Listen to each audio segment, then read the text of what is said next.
Hello વિદ્યાર્થી મિત્રો, કેમ છો? મજામાં? તો આદર્શ ક્લાસીસમાં તમારું સ્વાગત છે. તો આજે આપણે ધોરણ 9 વિષય ગણિત ચેપ્ટર નંબર 7 ત્રિકોણની વાત કરવાના છીએ, જેનો આજે લેક્ચર નંબર 11 છે. આ લેક્ચરમાં આપણે સ્વાધ્યાય 7.2ના પ્રશ્ન નંબર 5 અને પ્રશ્ન નંબર 6ની ગણતરી કરીશું. તો ચલો આપણે એની રકમ વાંચીએ અને ઉકેલ મેળવવાનો પ્રયત્ન કરીએ.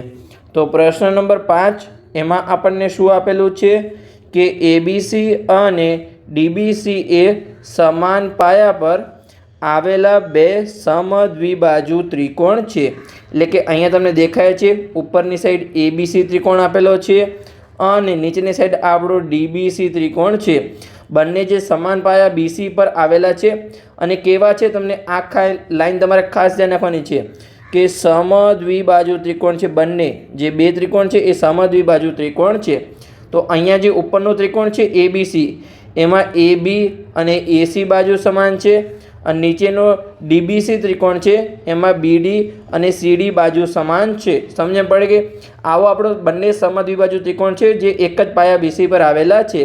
પછી આગળ આપણે રકમ વાંચીએ. એમાં આપણને શું કીધું છે કે જુઓ આકૃતિ 7.33 જે મેં ઓલરેડી અહીંયા દોરેલી છે અને આપણે સાબિત શું કરવાનું છે કે સાબિત કરો કે ખૂણો એબીડી અને ખૂણો એસીડી સમાન થાય.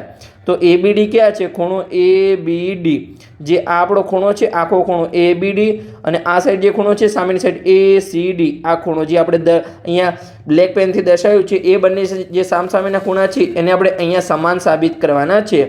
તો આપણે સૌપ્રથમ તો અહીંયા શું કરીશું કે તમે જો જે આપણો ખૂણો છે એબીડી એમાં બે ખૂણા બને છે, તમને દેખાય છે જે બીસી દ્વારા અહીંયા કે ઉપરની સાઈડ આ એક ખૂણો અને નીચેની સાઈડ આ ખૂણો. ઉપરનો કયો ખૂણો છે કે જે ખૂણો છે એબીસી અને નીચેનો ખૂણો છે અહીંયા ડીબીસી. આ બંને ખૂણાનો આપણે સરવાળો કરીએ તો આપણને અહીંયા આખો ખૂણો મળી જશે જે આપણો ખૂણો છે એબીડી. જેમ કે આ બંને ખૂણા આસન કોણ છે એનો સરવાળો કરીશું તો આપણને અહીંયા આખો ખૂણો એબીડી મળી જશે. તો ચલો આપણે કરી લઈએ. અહીંયા એમ આપણે અહીંયા બે સમીકરણ બનાવવાના છે સામ સામે. તો ચલો આપણે સમીકરણ બનાવી લઈએ. પહેલાં તો કે ખૂણો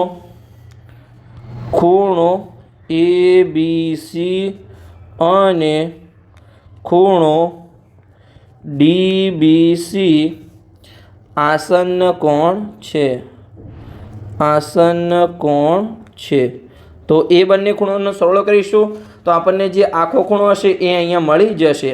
એટલે કે અહીંયા જે ઉપરનો ખૂણો છે એબીસી અને નીચેનો ખૂણો છે ડીબીસી. તો ચલો એનો આપણે સરવાળો કરીએ કે માટે ખૂણો એબીસી પ્લસ ખૂણો ડીબીસી બરાબર જે આપણો આખો ખૂણો છે, આ જે આપણો આખો ખૂણો છે એબીડી એ આપણને અહીંયા મળી જશે. તો ચલો આપણે લખી દઈએ અહીંયા કે ખૂણો એબીડી.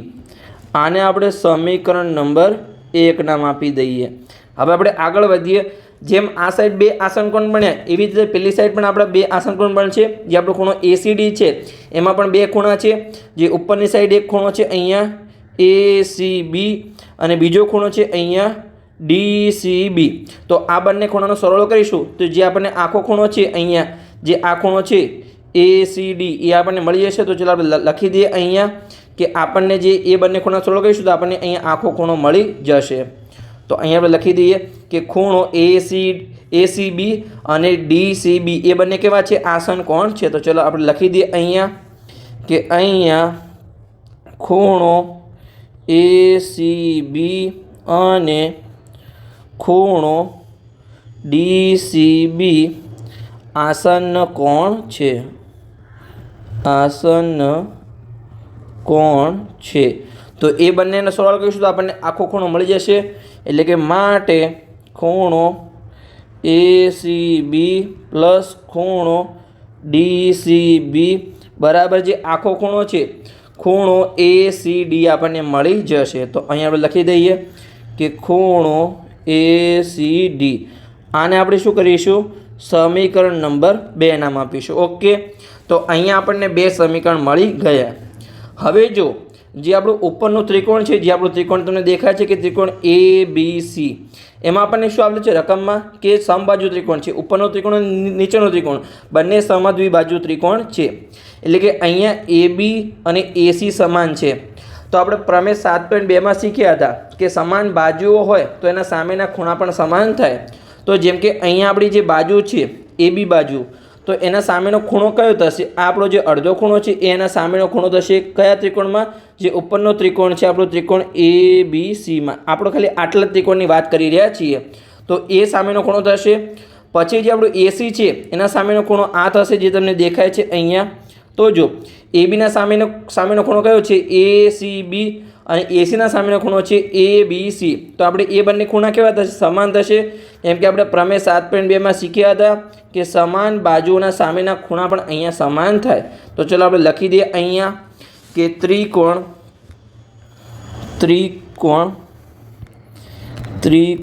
ABCમાં AB બરાબર AC આપણને આપેલું છે. માટે અહીંયા ખૂણો ABC બરાબર ખૂણો ACB. આ બંને કેમ સમાન થયા? તો કે આપણે પ્રમેય 7.2માં શીખ્યા હતા. સોરી 7.2માં જ આપણે શીખ્યા હતા. પ્રમેય 7.2માં આપણે અહીંયા શીખ્યા હતા. અને આપણે સમીકરણ નંબર 3 નામ આપી દઈએ. ઓકે. તો હવે જે આપણું નીચેનો ત્રિકોણ છે એમાં જ આપણું સેમ ટુ સેમ જે આપણે ઉપર કર્યું એ જ અહીંયા આપણે નીચે કરીશું. કે જે આપણું DBC ત્રિકોણ છે એ પણ આપણો સમદ્વિબાજુ ત્રિકોણ છે. એટલે કે BD અને CD સમાન છે તો એના સામેના ખૂણા પણ સમાન થશે. જેમ કે આ BD બાજુ છે તો એના સામેનો ખૂણો કયો થશે? અહીંયા જે આ આપણો ખૂણો છે DCB, એ ખૂણો, આ જે BD બાજુની સામેનો ખૂણો. પછી જે CD બાજુ છે એના સામેનો ખૂણો કયો થશે? આપણો આ ખૂણો, કે આ બાજુ છે એના સામેનો ખૂણો આ થશે, ખૂણો DBC. તો એ બંને પણ કેવા થશે? સમાન થઈ જશે. તો ચલો અહીંયા આપણે લખી દઈએ કે એ આપણા ખૂણા પણ અહીંયા સમાન થઈ જશે. ઓકે. તો આપણે નીચે કારણ સાથે આપણો જવાબ લખી દઈએ કે ત્રિકોણ DBCમાં BD બરાબર CD આપેલું છે. માટે જે આપણા ખૂણા હતા, કયા ખૂણા હતા? ખૂણો DBC અને ખૂણો DCB એ બંને સમાન થશે. તો અહીંયા ખૂણો DBC બરાબર ખૂણો DCB. ઓકે. આ બંને સમાન થયા. અને કેમ સમાન થયા? તો કે પ્રમેય 7.2 મુજબ સમાન બાજુઓ હોય તો એના સામેના ખૂણા પણ અહીંયા આપણા સમાન થાય છે. ઓકે. આને આપણે સમીકરણ નંબર 4 નામ આપી દઈએ. હવે જે અહીંયા આપણને બે સમીકરણ મળ્યા, સમીકરણ 3 અને સમીકરણ 4, એનો આપણે અહીંયા સરવાળો કરી દઈએ. તો જો પહેલાં બરાબરની આ સાઈડ શું આવશે? ABC અને DBCનો સરવાળો થશે. તો ચાલો આપણે લખી દઈએ અહીંયા કે ABC અને DBC. એની પહેલાં આપણે લખી દઈએ અહીંયા કે સમીકરણ 3 અને 4નો સરવાળો કરતા. એ આપણે લાઈન અહીંયા લખી દઈએ કે સમીકરણ 3 અને 4નો સરવાળો કરતા. તો ચલો આપણે અહીંયા સરવાળો કરી લઈએ. તો બરાબરની આ સાઈડ શું આવશે? તમને ખબર છે કે ABC અને DBC. તો ચલો બંનેને આપણે લખી દઈએ અહીંયા કે ખૂણો ABC પ્લસ ખૂણો DBC. ઓકે. વચ્ચે બરાબરની નિશાની. બરાબરની આ સાઈડ શું આવશે? જે આપણો ખૂણો છે અહીંયા ACB અને નીચેના સમીકરણમાં શું છે? અહીંયા DCB છે. તો એ આપણે લખી દઈએ અહીંયા કે ખૂણો ACB પ્લસ ખૂણો DCB. ઓકે. હવે જો અહીંયા આપણને શું આપેલું છે કે ABC અને DBCનો સરવાળો બરાબરની આ સાઈડ આપેલો છે. તો એ બંનેનો સરવાળો શું થશે? અહીંયા કે જો આપણે સમીકરણ 1માં શીખ્યા હતા કે ABC અને જે DCBનો સરવાળો છે એ આપણને શું મળે છે? અહીંયા ખૂણો ABD મળે છે. કેમ કે આ બંને શું છે? અહીંયા આસન કોણ છે. તો આપણે એની જગ્યાએ ખૂણો ABD લખી શકીએ. તો કે આ લખી શકીએ. તો ચાલો આપણે લખી દઈએ અહીંયા કે ખૂણો ABD વચ્ચે બરાબરની નિશાની. હવે આ બંને ખૂણાઓ છે એસીબી અને ડીસીબી એની જગ્યાએ આપણે શું લખીશું? જો સમીકરણ 2 માં જો એસીબી અને ડીસીબીનો સરવાળો શું થાય છે? ખૂણો એસીબી થશે. એ બંને કેવા છે? એ પણ આસન કોણ છે, એટલે કે આખો ખૂણો આપણને એસીડી મળી જશે. તો અહીંયા પણ આપણે લખી દઈએ બંને ખૂણાની જગ્યાએ કે ખૂણો એસીડી. તો અહીંયા આપણને જે સાબિત કરવાનું હતું એ આપણને અહીંયા સિમ્પલી સાબિતી મળી ગઈ છે, કે જે આપણે રકમમાં કીધું હતું કે એબીડી અને એસીડીને આપણે સમાન સાબિત કરો. તો એ આપણે કરી દીધું છે. કેવી રીતે કર્યું? પહેલાં આપણે જે બંને આસન કોણ હતા આ સાઈડ, જેમ કે આપણે એબીડી ખૂણો છે એ બંનેનો સરવાળો કર્યો, આપણે એક સમીકરણ બનાવ્યું. પછી એસીડીમાં 2 આસન કોણનો સરવાળો કર્યો અને એમાંથી આપણે એક સમીકરણ બનાવ્યું. પછી જે ઉપરનો ત્રિકોણ છે એબીસી, એમાં આપણે જે સમાન બાજુ હતી એના સામેના ખૂણા સમાન કર્યા, એના આધારે આપણે સમીકરણ બનાવ્યું. નીચેનું જે ત્રિકોણ છે ત્રિકોણ ડીબીસી, એમાં પણ આપણે સમાન બાજુના સામેના ખૂણા સમાન બનાવ્યા, એમાં પણ આપણે સમીકરણ બનાવ્યું. પછી જે ત્રીજું અને ચોથું સમીકરણ હતું જે સમાન બાજુના સામેના ખૂણા હતા એનો આપણે સરળ કર્યો, અને એ સરળમાં આપણે જે આ પહેલું અને બીજું સમીકરણ બનાવ્યું હતું એની કિંમત આપણે મૂકી દીધી. એટલે સિમ્પલી આપણને અહીંયા જવાબ મળી ગયો કે એબીડી અને એસીડી સમાન છે. તો ઓકે, અહીંયા આપણો પ્રશ્ન નંબર 5 પૂર્ણ થઈ ગયો. આપણે સિમ્પલી અહીંયા સાબિત કરી દીધું છે. હવે આપણે પ્રશ્ન નંબર 6ની ગણતરી કરીએ. તો એમાં આપણને અહીંયા શું આપેલું છે? તો ચલો આપણે રકમ વાંચીએ અને ઉકેલ મેળવવાનો પ્રયત્ન કરીએ.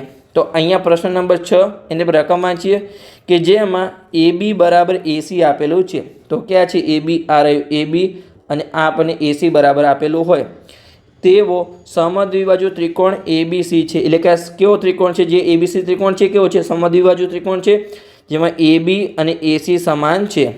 પછી અહીંયા એબી અને એડી હશે, સોરી અહીંયા કદાચ એડી બરાબર એબી હશે, તમને એવું કંઈક આપેલું હશે, પણ એડી છે મને એટલું યાદ છે કે અહીંયા એબી બરાબર એડી સમાન થાય તેવું બિંદુ ડી એ બી એ પર લો. એટલે કે જે આપણે આ ડી બિંદુ છે એ બી એ પર આગળ લેવાનું છે, જેમાં એ બી અને એડી આપણું કેવું થાય? અહીંયા સમાન થાય. જુઓ આકૃતિ 7.34 અને સાબિત કરો કે જે આપણો ખૂણો છે ખૂણો બી સી ડી, આ જે તમને ખૂણો બતાવું છું આ જે ખૂણો છે એને અહીંયા આપણે કાટખૂણો સાબિત કરવાનો છે. જે સી ખૂણો છે એને આપણે અહીંયા કાટખૂણો સાબિત કરવાનો છે.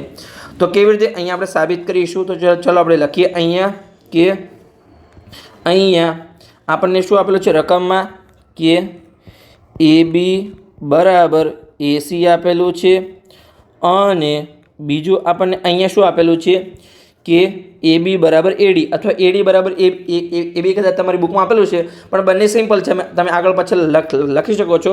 પણ મારે અહીંયા મિસ્ટેક થઈ ગઈ હતી, બંને સાઈડ એબી લખાઈ ગયું હતું. ઓકે, તો અહીંયા આપણને શું આપેલું છે કે એબી બરાબર એડી આપેલું છે. ઓકે, તો અહીંયા જો એબી બરાબર પણ એસી છે અને એબી બરાબર પણ એડી છે, તો એસી અને એડી પણ સમાન થશે. તો આપણે લખી શકીએ કે માટે એસી બરાબર અહીંયા એડી થાય છે. ઓકે, આપણું થઈ ગયું સિમ્પલી.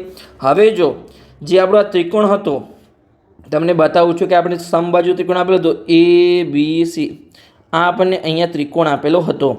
એમાં આપણને શું આપેલું છે કે આ એ બી બાજુ અને એસી બાજુ સમાન છે, તો એના સામેના ખૂણા પણ સમાન થશે. એટલે કે એ બીનો સામેનો ખૂણો કયો થશે? જે આ તમને ખૂણો દેખાય છે એ સી ડી, તમને અહીંયા દેખાય છે ખૂણો એ સી બી, સોરી બી છે અહીંયા, અને જે આ એસી બાજુ છે એના સામેનો ખૂણો આ છે, જે તમને આ ખૂણો દેખાય છે એ બી સી. તો એ બંને સમાન થશે. ચલો આપણે લખી દઈએ અને એમાંથી આપણે એક સમીકરણ બનાવી દઈએ. તો ચલો આપણે લખી દઈએ. ઓકે, કે જે આપણો ત્રિકોણ છે ત્રિકોણ એ બી સીમાં એ બી બરાબર એસી છે, માટે જે ખૂણાઓ છે ખૂણો એ સી બી બરાબર ખૂણો એ બી સી થાય છે. અને આ આપણે ક્યાં શીખ્યા હતા? તો કે પ્રમેય 7.2માં, પ્રમેય 7.2માં કે સમાન બાજુઓના સામેના ખૂણા પણ સમાન થાય છે. આને આપણે સમીકરણ નંબર 1 નામ આપી દઈએ. ઓકે, પછી જે આપણું ઉપરનો ત્રિકોણ છે તમને દેખાય છે, આ જે ત્રિકોણ છે ત્રિકોણ એડીસી, એમાં પણ જુઓ તમારું એડી અને એસી સમાન છે. જો અહીંયા આપણે લખ્યું છે કે એસી અને એડી સમાન છે, તો તો એમાં જો જે આપણું ઉપરની સાઈડ આ એડી છે અને આ આપણું એસી છે, તો એના સામેના ખૂણા પણ સમાન થશે. એટલે કે જે એડી છે એના સામેનો ખૂણો કયો છે? અહીંયા. જે આ ખૂણો છે અહીંયા એડીના સામેનો ખૂણો છે, એટલે કે ખૂણો એસીડી. અને જે એસી છે એના સામેનો ખૂણો કયો છે? ખૂણો આ રહ્યો. તો કે ખૂણો જે આ છે એ એડીસી, એટલે કે એસીડી અને એડીસી એ બંને સમાન થશે. તો ચાલો આપણે લખી દઈએ એમાં પણ કે અહીંયા જે આપણો બીજો ત્રિકોણ છે, ત્રિકોણ એડીસીમાં, સોરી એબીસી લખાઈ ગયું છે અહીંયા, કે એડીસીમાં એડી બરાબર એસી આપેલું છે, એટલે માટે ખૂણો એસીડી બરાબર ખૂણો એડીસી બની જશે. ઓકે. અને આ આપણે ક્યાં શીખ્યા હતા? તો કે એ પણ આપણે પ્રમેય 7.2માં શીખ્યા હતા કે સમાન બાજુઓ હોય તો એના સામેના ખૂણા પણ સમાન થાય. તો આને આપણે હવે સમીકરણ નંબર 2 નામ આપીશું. હવે અહીંયા આપણે સમીકરણ 1 અને સમીકરણ 2નો સરવાળો કરી લઈએ. તો ચલો આપણે લખી દઈએ અહીંયા કે સમીકરણ 1 અને 2નો સરવાળો કરતા સમીકરણ 1 અને 2નો સરવાળો કરતા. તો ચાલો આપણે સરવાળો કરી લઈએ. તો અહીંયા જો જે બરાબરની આ સાઈડ સમીકરણ 1માં શું આપેલું છે? ખૂણો એસીબી. તો આપણે લખી દઈએ અહીંયા કે ખૂણો એસીબી. નીચેના સમીકરણમાં શું આપેલું છે? ખૂણો એસીડી. તો એ પણ આપણે લખી દઈએ અહીંયા કે ખૂણો એસીડી. ઓકે. પછી બરાબરની નિશાની સમીકરણ 1માં બરાબરની આ સાઈડ શું આપેલું છે? ખૂણો એબીસી. તો એ લખી દઈએ આપણે કે ખૂણો એબીસી. ઓકે. નીચેના સમીકરણમાં શું આપેલું છે? બરાબરની આ સાઈડ ખૂણો એડીસી. તો એ લખી દઈએ આપણે ખૂણો એડીસી. ઓકે. આ આપણું અહીંયા બની ગયું સિમ્પલ. હવે જો જે આ એસીબી અને એસીડી એ આપણા શું છે? અહીંયા આસન કોણ છે. ચલો હું તમને બતાવું કે જો તમે અહીંયા જોઈ શકો છો કે જે આપણા ખૂણાઓ હતા, ખૂણો એસીબી એટલે કે આ સાઈડનો ખૂણો, આ ખૂણો. ઓકે. અને જે બીજો ખૂણો છે તમને અહીંયા બ્લુ પેનથી બતાવું કે ખૂણો એસીડી જે ઉપરની સાઈડ તરફ છે, એટલે કે આ ખૂણો. આ બંને કેવા છે? આસન કોણ છે? એટલે કે આ ખૂણો અને આ ખૂણો, એ બંને ખૂણાનો સરવાળો કરીએ તો જે આપણને આખો ખૂણો છે આ બીસીડી, ચલો તને બતાવું, જે આખો ખૂણો છે આ બીસીડી એ આપણને મળી જાય. તો એ બંને ખૂણાની જગ્યાએ આપણે અહીંયા આખો ખૂણો લખી શકીએ. તો ક્યાં લખી શકીએ? તો ચલો અહીંયા આપણે સિમ્પલી લખી દઈએ કે એ બંને ખૂણાની જગ્યાએ આપણે લખીશું અહીંયા ખૂણો જે આપણો આખો ખૂણો છે, ખૂણો બીસીડી. તો ઓકે. તો અહીંયા આપણે બંને ખૂણાની જગ્યાએ લખીશું માટે ખૂણો બીસીડી બરાબર જે આપેલું છે પેલી સાઈડ એ આપણે અહીંયા લખી દઈએ કે ખૂણો એબીસી પ્લસ અહીંયા ખૂણો એડીસી. અને આ આપણે કેમ લખ્યું? કેમ કે આ બંને કેવા છે? અહીંયા આપણે લાઈન કરી લઈએ. આ બંને કેવા છે? અહીંયા આસન્ન કોણ છે. ઓકે. આસન્ન કોણ છે એ બંને ખૂણા. ઓકે. સમજણ પડી ગઈ. હવે જો જે આપણને આ ખૂણો આપેલા છે, ખૂણો એબીસી અને ખૂણો અહીંયા એડીસી, આપણને અહીંયા ખૂણો આપેલો છે કે ખૂણો એડીસી. આ બંને ખૂણા તમને આપેલા છે. જો એમાં તમે જોઈ શકો છો કે જે આ બાજુ હતી, જેમ કે આ જે એ બિંદુ છે એ ક્યાં આવેલું છે? જે આ બીડી બાજુ છે એના પર આવેલું છે. તો કે હા અહીંયા આવેલું છે. તો જે આપણો પહેલો ખૂણો હતો, જેમ કે અહીંયા ખૂણો હતો આપણો ખૂણો એબીસી, એની જગ્યાએ આપણે શું લખી શકીએ? એને આખો લંબાવી શકીએ. જેમ કે અહીંયા આપણો ખૂણો હતો એબીસી, તો એને ઠેઠ આપણે ડી સુધી લંબાવી શકીએ. હા, તો કે લંબાવી શકીએ. તો આપણે એને શું કહી શકીએ? અહીંયા ડીબીસી. તો સિમ્પલ આપણો ખૂણો તો અહીંયા બી જ રહેશે, પણ એને આપણે અહીંયા એની જગ્યાએ ડી સુધી લંબાવી. ઓકે. તો આપણે લખી દઈએ અહીંયા કે આપણો ખૂણો એબીસીની જગ્યાએ આપણે ડીબીસી અહીંયા લખી શકીએ. તો ચલો આપણે લખી દઈએ અહીંયા કે માટે ખૂણો બીસીડી બરાબર અહીંયા ખૂણો ડીબીસી. હવે જે આ ખૂણો છે બીજા નંબરનો ખૂણો કે ખૂણો એડીસી, એ તમે જો અહીંયા કે ખૂણો એડીસી ક્યાં છે? તો કે આ રહ્યો, જો ઉપરની સાઈડ આ રહ્યો ખૂણો એડીસી. ઓકે. તો આ આપણો ડી ખૂણો છે. હવે આ જે એ છે એની જગ્યાએ આપણે બી સુધી લંબાવીએ તો અહીંયા આપણે ખૂણો બીસીડી કહીએ તો ખૂણો તો આપણે સિમ્પલી ડી જવાનો છે, પણ અહીંયા એની જગ્યાએ આપણે બી સુધી લંબાવ્યું છે. ઓકે. કેમ કે આ જે એ બિંદુ છે એ આપણું અહીંયા ક્યાં આવેલું છે કે બીડી પર આવેલું છે, તો એને આપણે લંબાવી શકીએ તો હાલ લંબાવી શકીએ. તો અહીંયા આપણે ADCની જગ્યાએ આપણે BDC લખી શકીએ, કેમ કે ખૂણો તો આપણો D જ રહેવાનો છે. સમજણ પડી ગઈ? ઓકે. તો અહીંયા આપણે ચલો લખી દઈએ કે ખૂણો BDC. ઓકે. અને અહીંયા આપણે કારણ પણ લખી દઈએ કે જે એ બિંદુ છે એ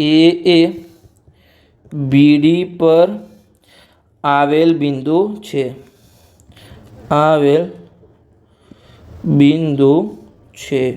ઓકે. તો અહીંયા આપણને સમીકરણ આ મળી ગયું, એને આપણે સમીકરણ નંબર 3 નામ આપી દઈએ. ઓકે. હવે જે આપણું ત્રિકોણ છે, જે આખું ત્રિકોણ, ચલો આને આપણે રફ વર્કને રિમૂવ કરી લઈએ કે જે અહીંયા આપણું આખું ત્રિકોણ છે. ચલો આપણે રફ વર્કને રિમૂવ કરી લઈએ. ઓકે. તમને દેખાય છે કે જે આપણું ત્રિકોણ છે BCD, આખું ત્રિકોણ તમને આ, ઓકે. આ વચ્ચેની લાઈનને તમને ભૂલી જાઓ, એસી લાઈન ભૂલી જાઓ. હાલ આપણું ત્રિકોણ છે BCD. હવે જે ત્રિકોણ હોય તો ત્રિકોણના ત્રણેય ખૂણાનો સરવાળો કેટલો થાય? હંમેશા 180 અંશ થાય. જેમ કે આ ખૂણો B છે, ખૂણો C છે અને ખૂણો D છે. તો આ ત્રણેય ખૂણાનો સરવાળો 180 અંશ થશે. તો આપણે ચલો લખી દઈએ અહીંયા કે જે ખૂણો B છે એની જગ્યાએ આપણે શું લખીશું? અહીંયા કે ખૂણો DBC. આખો આપણે લખીશું અહીંયા કે ખૂણો B છે તો આપણે DBC લખીશું. પછી ખૂણો C છે તો એની જગ્યાએ આપણે શું લખીશું? અહીંયા ખૂણો BCD. અને ખૂણો D છે તો એની જગ્યાએ આપણે લખીશું અહીંયા ખૂણો BDC. તો ચાલો આપણે લખી દઈએ કે ત્રિકોણના ત્રણેય ખૂણાનો સરવાળો હંમેશા 180 અંશ થાય છે.